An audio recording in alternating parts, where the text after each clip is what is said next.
Shalom jemaat sekalian. Bacaan hari ini diambil dari Kitab Titus pasal yang kedua, ayat 11 sampai 15. Karena kasih karunia Allah yang menyelamatkan semua manusia sudah nyata.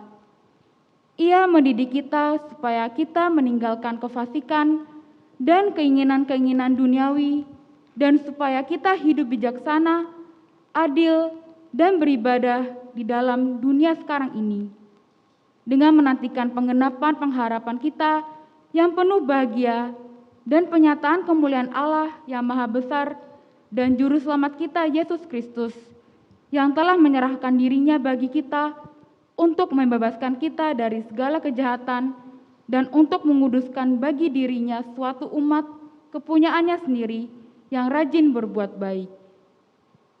Beritakanlah semuanya itu, nasihatilah dan yakinkanlah orang dengan segala kewibawaanmu. Janganlah ada orang yang menganggap engkau rendah. Demikianlah pembacaan firman Tuhan.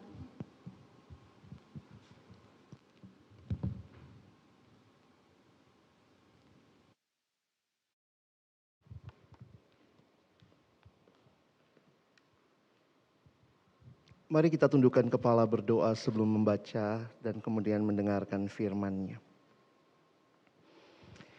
Kami telah membuka firman-Mu, membacanya, mendengarkannya. Kami mohon ya Tuhan, kiranya bukalah juga hati kami.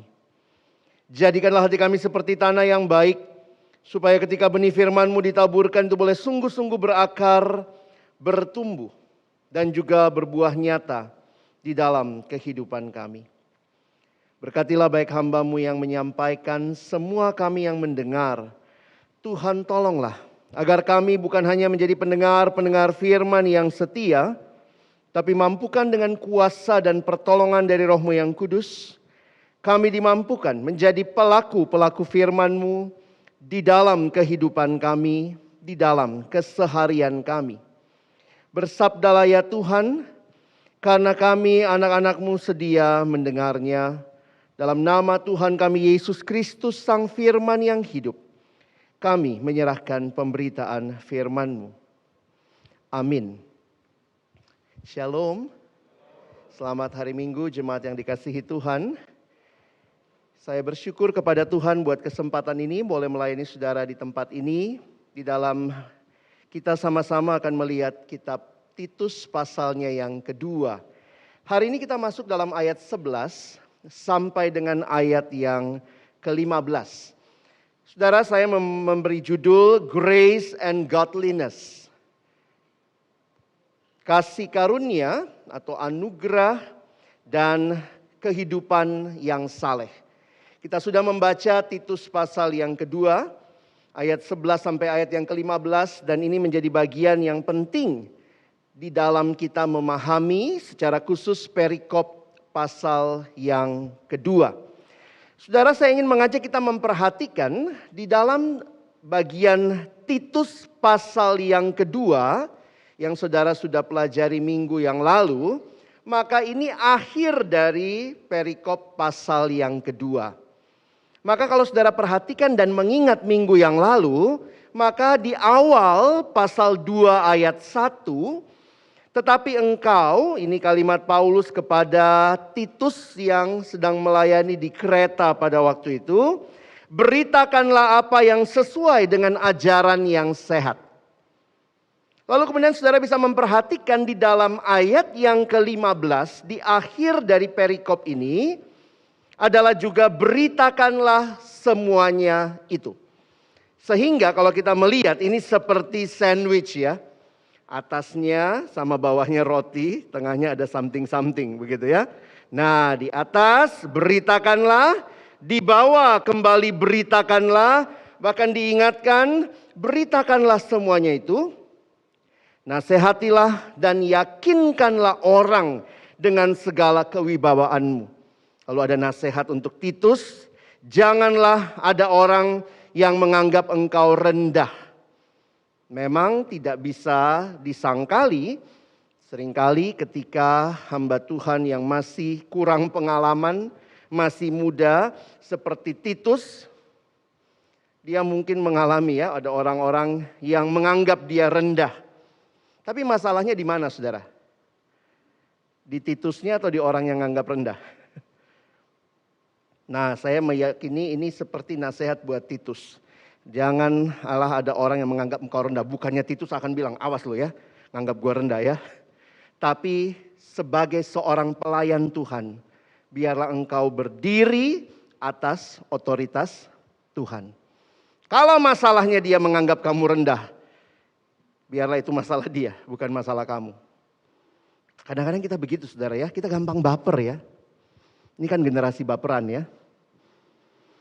Satu waktu memang ada satu anak siswa datang saya, lalu dia bilang, Kak Alex, saya dibilang jelek. Saya perhatiin memang jelek sih. Gimana saudara ya?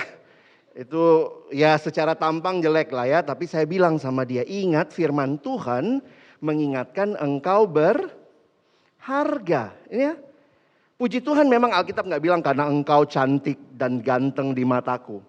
Kalau begitu firman Tuhan banyak kita nggak masuk kriteria saudara ya. Alkitab mengatakan engkau berharga. Bukan masalah your appearance.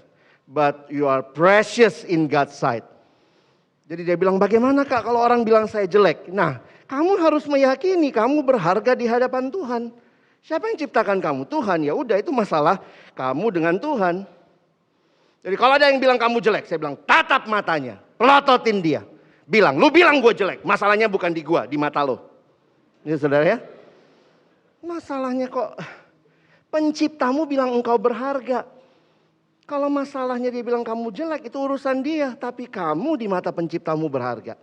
Jangan seorang pun menganggap engkau rendah karena engkau muda. Itu nasihat yang sama kepada Timotius. Dan muncul lagi di bagian ini ya. Sehingga tidak masalah sebenarnya ketika yang berbicara juga jauh lebih muda. Hamba Tuhan yang masih muda. Tapi ketika kita tahu bahwa yang diberitakan adalah sesuatu yang penting, otoritas dari firman Tuhan, maka janganlah ada orang yang menganggap engkau rendah. Dan tentunya bagi hamba-hamba Tuhan, pelayan-pelayan Tuhan yang masih muda juga, janganlah engkau menyepelekan dirimu sendiri. Nah, Bapak Ibu Saudara sekalian, yang menarik adalah pada pagi hari ini melihat bahwa kitab Titus pasal 2 ayat 11 sampai 15 ini seringkali disebut sebagai intinya kitab Titus. Dalam paragraf singkat ini, para penafsir banyak yang sepakat, kita menemukan inti surat Titus. Jadi kalau mau ditanya apa sih isinya surat Titus, nah ini. Itu bukan berarti minggu depan gak datang ya Bapak Ibu ya. Kan udah selesai intinya Pak. Tapi perhatikan, Paulus menjelaskan kepada kita salah satu pengajaran penting dalam perjanjian baru berkaitan dengan kasih karunia. Memang ini saya sedikit berikan penjelasan ya. Bahasa Inggris cuma satu kata, grace. Bahasa Indonesia di terjemahan kita kasih karunia. Tapi nanti Alkitab terjemahan baru pakai kata anugerah. Itu sama. Kasih karunia, anugerah itu adalah grace dalam bahasa Inggris. Ya. Nah, dan kesalehan. Saya pakai istilah kesalehan saja ya, ini terjemahan dari godliness. Beberapa bagian juga bisa dipakai istilah beribadah atau hidup benar, hidup kudus, hidup saleh, itu godliness. Saudara, minggu yang lalu kita sudah belajar banyak tentang bagaimana seharusnya hidup. Semua punya peran. Yang tua, laki-laki, perempuan, yang muda, semua punya peran di dalam bagian yang harus mereka lakukan. Jadi ada satu tuntutan, ada satu tindakan baik yang harus dilakukan. Nah, hari ini kita bicara tentang grace and godliness. Bagaimana tentang anugerah dan kesalehan, ini hubungannya seperti apa? Gereja-gereja reformasi punya standar untuk menilai hal ini. Tapi memang pertanyaan ini seringkali jadi pertanyaan buat banyak orang ya. Saudara kelihatan ya. Apakah kita diselamatkan karena perbuatan baik atau hidup saleh yang kita lakukan, atau karena kasih karunia Allah? Mana yang kita pilih? Beberapa agama mengatakan lakukanlah sesuatu, lakukanlah A, B, C, D, E, maka kamu akan diselamatkan. Tapi kekristenan mengatakan hal yang berbeda. Kita tidak selamat karena melakukan sesuatu. Kalau saudara selamat karena melakukan sesuatu, maka siapa juru selamatnya? Ya aku dong, kan aku yang lakukan. Saya lakukan 1, 2, 3. Makanya kalau ada yang bilang gini, kenapa kamu rajin ke gereja? Supaya selamat. Wah, kebalik saudara. Ke gereja bukan supaya selamat. Justru karena sudah selamat. Kalau dia mencari Tuhan, dia datang ke gereja, dia selamat, maka dia rajin ke gereja, itu respon. Jadi waktu bicara godliness, hidup yang saleh, bagaimana hubungannya dengan perbuatan baik? Kekristenan mengatakan bahwa bukan perbuatan baik yang menyelamatkan. Ingat baik-baik ajaran reformasi ini yang kembali digemakan dari firman Tuhan, bahwa sebenarnya kita bisa hidup saleh itu hanya karena kasih karunia Allah yang telah menyelamatkan kita. Jadi saudara, ini kayak istilahnya saya kasih ilustrasi gini ya, biar gampang kita mengerti. Kalau saya tanya begini, saudara rajin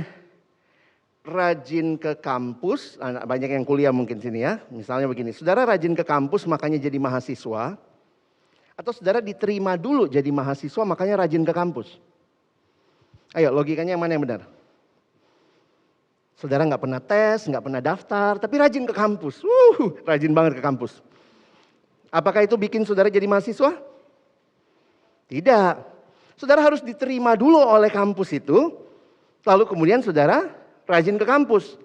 Kecuali kalau saudara mahasiswa yang bandel, sudah diterima nggak rajin ke kampus, itu masalahmu. Ya.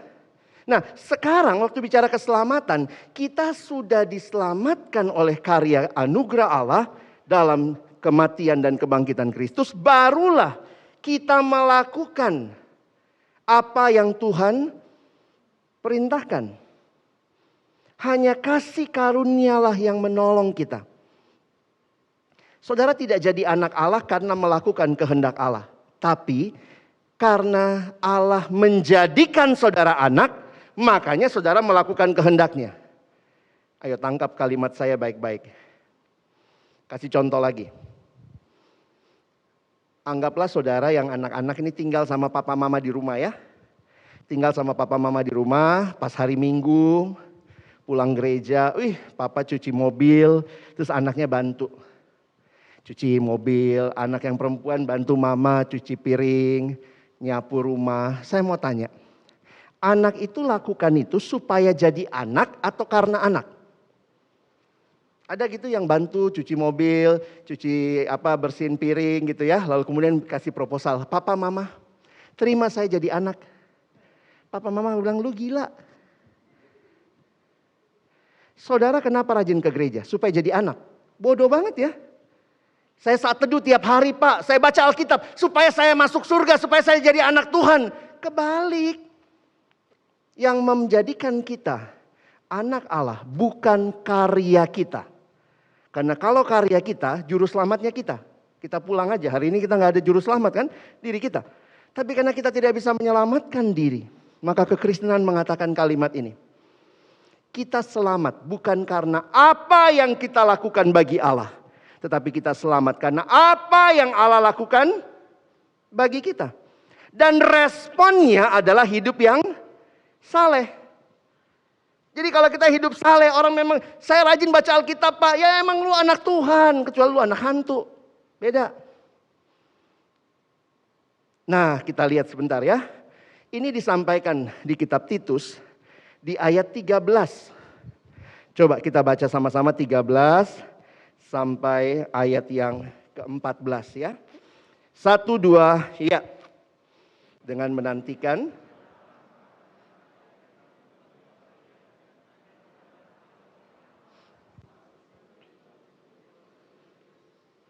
yang telah menyerahkan dirinya bagi kita untuk membebaskan kita dari segala kejahatan.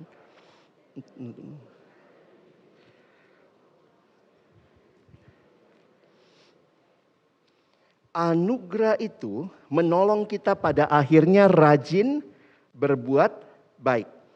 Bukan rajin berbuat baik yang membuat kita menerima anugerah, tapi anugerah yang dinyatakan di dalam juru selamat kita Yesus Kristus yang menyerahkan dirinya bagi kita. Salvation is not what you do for Jesus, but what Jesus has done for you. Amen.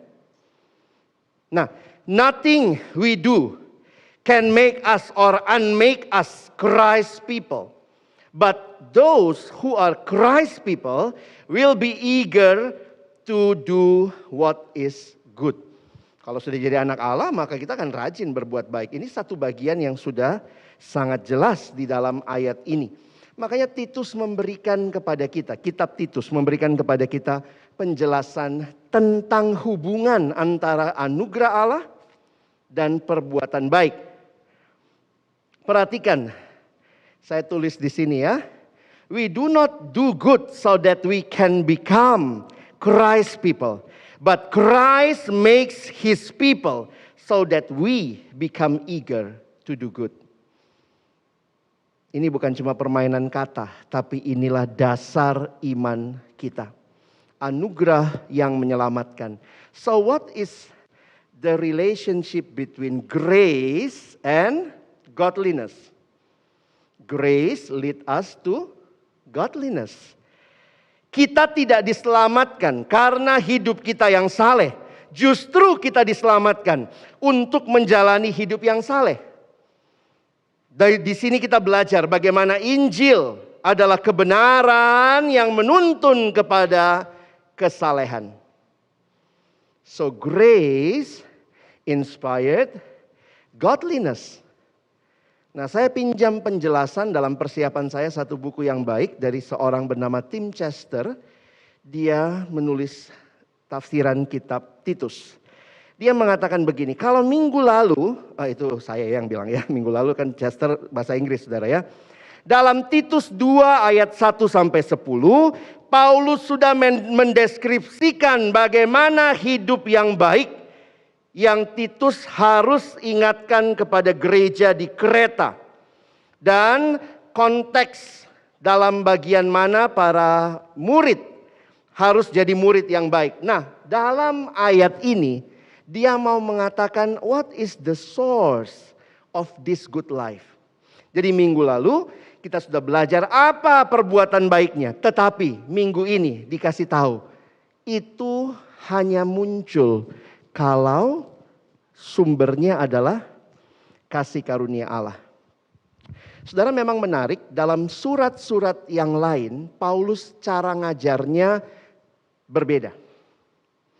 3 surat yang kita tahu, Roma, Kolose, Filipi, Paulus itu biasanya teori dulu. Kasih tahu dulu semua doktrin di awal, baru lakukan ini, lakukan ini, lakukan ini. Jadi kalau orang melakukan sesuatu, maka dia tahu. Karena sudah begini, makanya lakukan ini, seterusnya. Cara tahunya bagaimana? Gampang. Surat-surat Paulus yang banyak kata perintah itu biasanya di bagian belakang. Lakukan ini, lakukan ini, lakukan ini. Bagian depan biasanya teorinya tuh. Kenapa kamu harus lakukan semua itu? Karena Kristus sudah menyelamatkanmu. Di dalam surat Titus sedikit berbeda. Karena terbalik. Sudah dikasih tahu apa yang harus dilakukan. Tapi sekarang ditunjukkan sumbernya dari mana. Hanya karena kasih karunia Allah yang menyelamatkan kamu. Sehingga kamu jadi umat yang eager to do good. The source of this good life is from grace. Saya harap kita paham ini ya. Kalau kita bisa melakukan perbuatan baik, itu bukan syarat masuk surga. Perbuatan baik kita justru bukti karena kasih karunia itu sudah mengubah hidup kita. maka kita melakukan bagi kemuliaan Tuhan. Apa bedanya? Yang satu lakukan supaya masuk surga. Jujur ya, saya pikir kalau orang masuk surga karena perbuatan baik, di surga itu jadi tempat paling sombong ya. Bayangkan ya, kenapa lu masuk surga? Baru nyumbang gereja. Kenapa lu masuk surga? Gue baru bangun gereja 3 biji. Lu kenapa masuk surga? Woi, gue santunin anak yatim 4 orang. Maka surga akan jadi tempat di mana kita akan mengatakan, wih hebat dia, wih hebat dia. Tapi surga bukan seperti itu.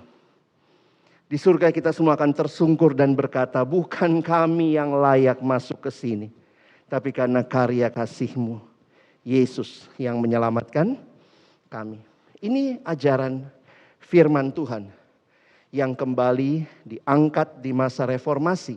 Yang sudah begitu kabur karena melihat manusia seolah-olah berperan dalam keselamatan sebagai orang yang melakukan sesuatu.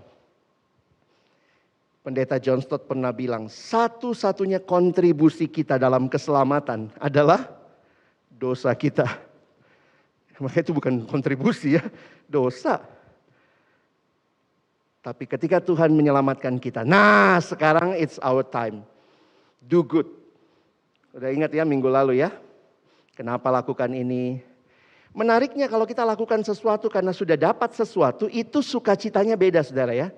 Yang satu lakukan karena takut, dapat nggak, selamat nggak ya, makanya sistemnya timbangan.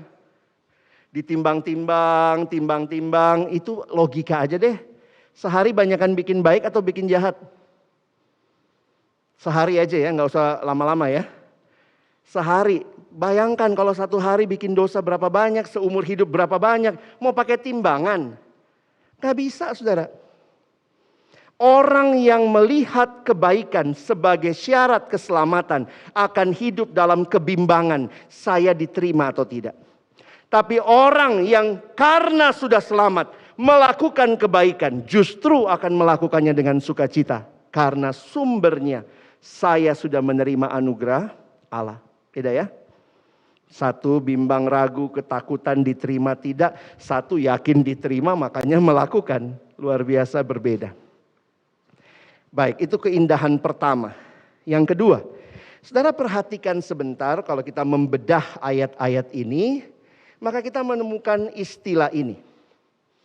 Saudara lihat ada istilah sudah nyata. Itu ayat 11. Lalu ayat 13 juga ada kata penyataan, ya. Penyataan. Nah, dalam bahasa Inggris lebih jelas karena ini kata yang sama, Indonesia juga sama ya, tapi kadang-kadang kalau dapat istilah penyataan itu rasanya seperti apaan sih gitu ya. Nah, lihat. For the grace of God has appeared. Lalu, while we wait the appearing. Berarti kalau saudara memperhatikan bagian ini, bagian yang pertama, bahasa Indonesia menerjemahkannya begini ya. Kasih karunia, karena kasih karunia Allah yang menyelamatkan semua manusia sudah nyata. Apa yang sudah nyata? Nah, kita lihat nih. Kasih karunia. Lalu yang berikutnya, appearing yang kedua, itu adalah the glory of God. Kemuliaan Allah.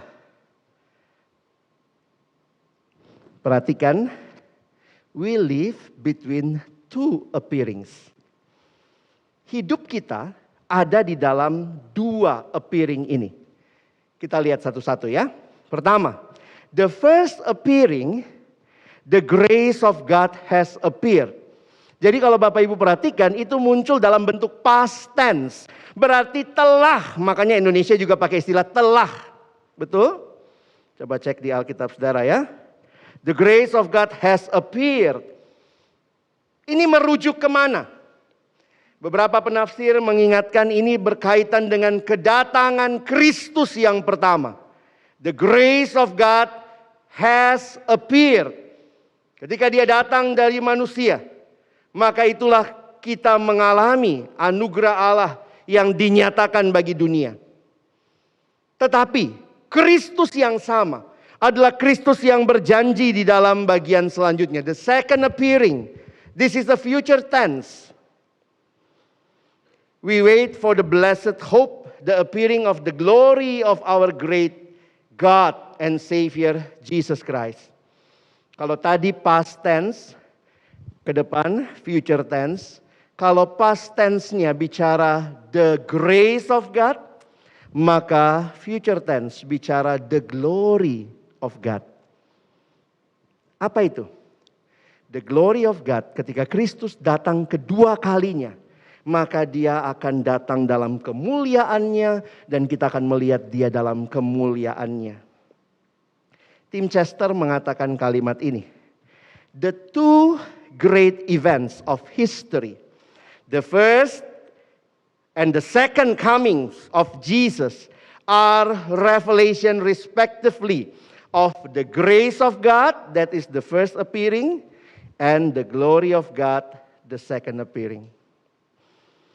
Menariknya apa saudara? Karena ini ada sandwich lagi nih. Ya, coba lihat dalam ayatnya. The first appearing ayat 11, the second appearing ayat 13, di tengah-tengahnya ada bagian kita.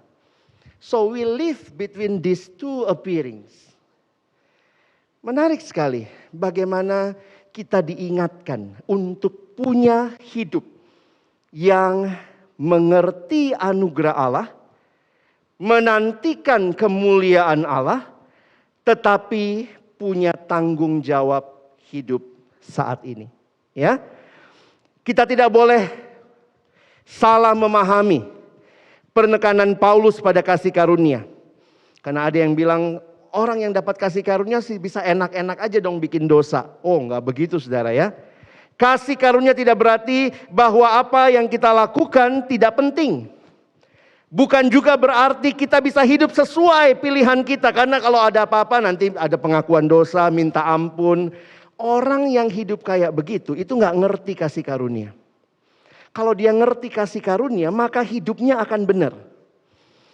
Ya saudara paling gampang kasih contoh ya. Saya kasih contoh begini. Anggaplah saudara tinggal di rumah ya dengan orang tua. Lalu di rumah ada satu benda yang paling orang tua saudara sayangi. Selain anak-anak ya. Benda itu adalah Gucci. Ada Gucci besar. Ternyata Gucci itu punya sejarah. Ini punya siapa? Ini punya engkong. Dulu engkong datang dari dataran Tiongkok. Engkong naik kapal. Terhempas kapalnya. Engkong pegang Gucci, terkatung-katung di laut. Jadi akhirnya engkong selamat. Sana itu Gucci adalah benda yang mengingat sejarah keluarga kita. Wih. Jadi di rumah selain saudara, yang paling penting adalah Gucci. Satu waktu saudara main bola di dalam rumah, kena Gucci. Guccinya pecah. Disambung-sambung, nggak bisa lagi. Maka saudara sudah tahu, nggak lama lagi kayaknya saya diusir nih. Maka saudara sudah packing, ambil barang semua. Saudara sudah siap, tunggu orang tua saudara pulang. Dan betul pas saudara orang tuanya pulang, ternyata setiap kali pulang yang dicek pertama, Gucci. Begitu cek, wih Gucci pecah. Siapa yang pecahkan? Saudara datang dengan koper. Saya yang pecahkan. Saya sudah siap diusir. Lalu kemudian orang tua saudara bilang gini. Gucci ini sangat berharga. Kamu tahu sejarah Gucci ini? Diceritain lagi. Dulu engkong dari Tiongkok. Engkong terkatung-katung di laut. Diceritain lagi. Gucci ini sangat berharga. Kamu pecahin. Tapi ternyata kami jauh lebih sayang sama kamu. Gucci berharga, tapi kamu jauh lebih berharga.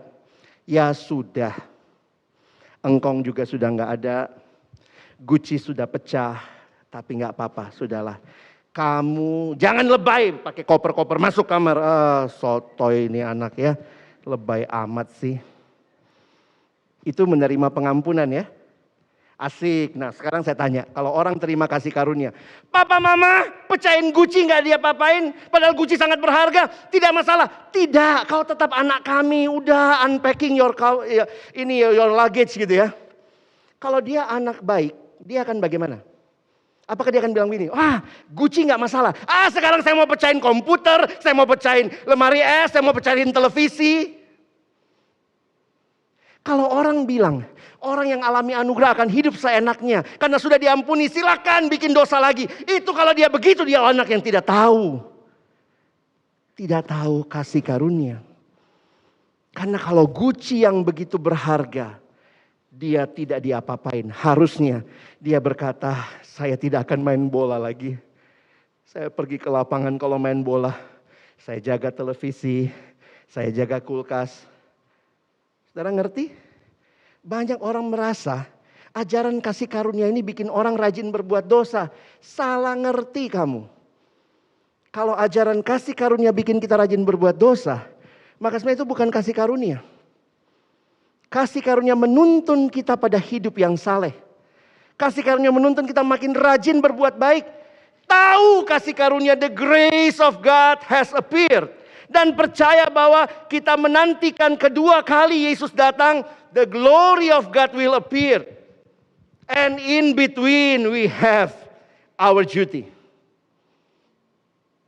Ada dua hal yang Paulus bilang. Pertama negatif, duty-nya apa? Apa yang gak boleh. Ya, lihat. Paulus cukup jelas. Kita perlu mengatakan tidak pada kefasikan dan nafsu duniawi. Kita harus bisa mengendalikan diri. Ingat, kasih karunia membuat kita akan hidup bagi Allah. Jaga hidup kudus, jaga hidup benar, karena kita telah diampuni. Dan kita juga yakin kita akan melihat kemuliaan Allah waktu dia datang kedua kali. Ini yang negatif. Menariknya memang bahasa Indonesia tidak terjemahkan kata no-nya ya. Bapak Ibu bisa lihat Inggrisnya. Inggrisnya NIV, it teach us to say no. Indonesia langsung jadikan kalimat mendidik kita supaya kita meninggalkan. Tapi bagi saya ini menarik ya. Penekanan kata no mengingatkan sebuah pilihan buat kita untuk mengatakan tidak kepada kefasikan. So this is the first thing, the negative thing, to say no. Tapi the second thing, this is more positive, adalah, saudara lihat ya. Antara the first appearing, the second appearing, ada 3 positive virtues. Ada 3 hal yang Paulus ingatkan. To live self-control, upright and godly life. Nah sebenarnya ini sudah dibahas minggu lalu. Kalau Bapak Ibu mau lihat apa kesimpulan minggu lalu, 3 hal ini. To live self-control, upright and godly. Makanya saya sepakat dengan pendeta Tim Chester waktu dia bilang begini. Pemuridan itu apa? The heart of our discipleship is the grace and the glory of God. In between, that how we should live. Di tengahnya bagaimana kita harus hidup. Saudara minggu lalu sudah belajar ya. Bagaimana harus hidup. Ini, itu, laki-laki, perempuan, tua, muda, begitu ya. Nah, Paulus menggunakan 3 istilah ini. Bagi saya menarik ya. Pertama, ini hubungan dengan ourself. Hiduplah bijaksana. Dalam terjemahan Inggris dipakai istilah self-control. Ini hubungan dengan diri kita. You cannot control other people, but you can control your own self. Kita nggak bisa ubah orang, tapi kita bisa kontrol diri kita. Yang kedua, with others. Bagaimana kita harus hidup upright, adil. Dan yang ketiga adalah relasi dengan with God. Kita harus hidup godly. Dipakai istilah beribadah. Menarik ya. In between the first appearing, the second appearing, how we should live regarding ourselves, regarding our relationship to others, and our relationship to God. Orang yang mengerti anugerah akan dibaharui dalam relasi dengan diri sendiri, relasi dengan sesama, dan juga relasi dengan Tuhan. Inilah yang dikasih tahu.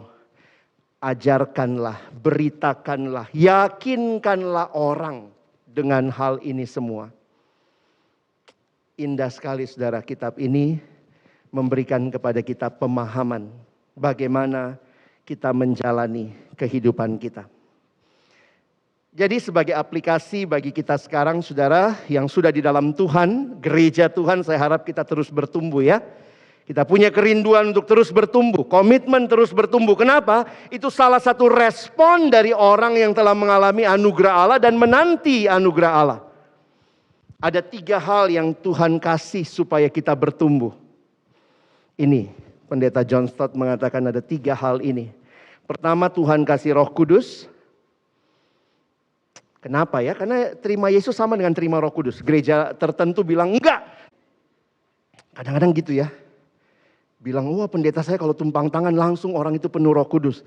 Waktu kita selamat, Roh Kudus yang bekerja. Jadi itu adalah modal kita bertumbuh saudara. Tuhan kasih Roh Kudus. Terus Tuhan kasih apa? Firman. Tuhan kasih firman Tuhan. Tuhan kasih kita kesempatan berdoa, ini relasi dengan Tuhan. Makanya dari sekolah minggu kita ajarin adik-adik kita. Bagaimana bertumbuh? Baca kitab suci, doa tiap hari kalau mau tumbuh. Coba, enggak di sekolah minggu ya, di umum nih. Coba evaluasi hidup saudara. Bertumbuh enggak? Gimana lagumu? Tidak baca kitab, sedih juga kalau begitu ya lagunya ya. Enggak usah jauh-jauh deh. Atau minggu depan kita ikut sekolah minggu aja. Karena jangan-jangan sudah dewasa merasa, oh anak kecil butuh baca Alkitab, butuh doa, saya sudah gede. Enggak saudara. Sedih banget kalau lagu kita, tidak baca kitab suci, tidak doa tiap hari, tidak bertumbuh. Mari kita bertumbuh. Dan ketiga Tuhan kasih komunitas. Saudara hargai komunitas. Ada kesempatan kelompok-kelompok kecil, saudara ikut terlibat, kesempatan dalam ibadah bersama. This is the community yang Tuhan berikan buat kita bertumbuh. Supaya apa? Saudara makin ngerti anugerah Tuhan. Saudara makin punya pengharapan akan kemuliaan Tuhan akan nyata nanti. Tapi juga saudara punya kehidupan sekarang yang benar-benar jadi saksi Tuhan. Benar-benar hidup dalam Dia. Kalau saudara sedang studimu memuliakan Tuhan. Dalam pergaulan saudara, bukan pergaulan yang mempermalukan Tuhan, tapi mempermuliakan Tuhan. Dalam hidup pekerjaan, remember, keep in your mind, we live in between 2 appearings. Bahkan dalam hidup rumah tangga kita semua jadi berkat. Kenapa? Karena kita adalah orang-orang yang mengerti karya Kristus dan meresponinya dengan pengharapan Dia akan datang kedua kali dan kita akan bersama Dia selama-lamanya. Selamat menjalani hidup between 2 appearings. Selamat menjalani hidup sebagai murid dan lakukanlah bagi kemuliaan Tuhan. Amin. Mari berdoa.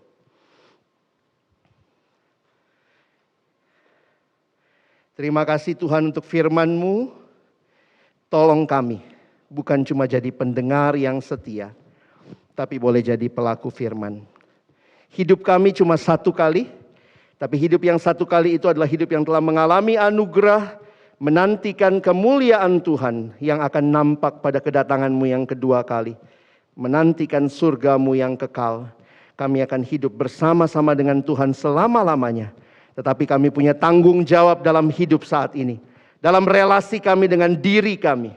Dengan sesama kami. Dan juga dengan Tuhan. Kiranya kami menghidupi tanggung jawab yang Tuhan berikan. Sekali lagi terima kasih untuk firman-Mu. Tolong kami. Bukan cuma jadi pendengar tapi jadi pelaku firman. Dalam nama Yesus kami berdoa. Amin.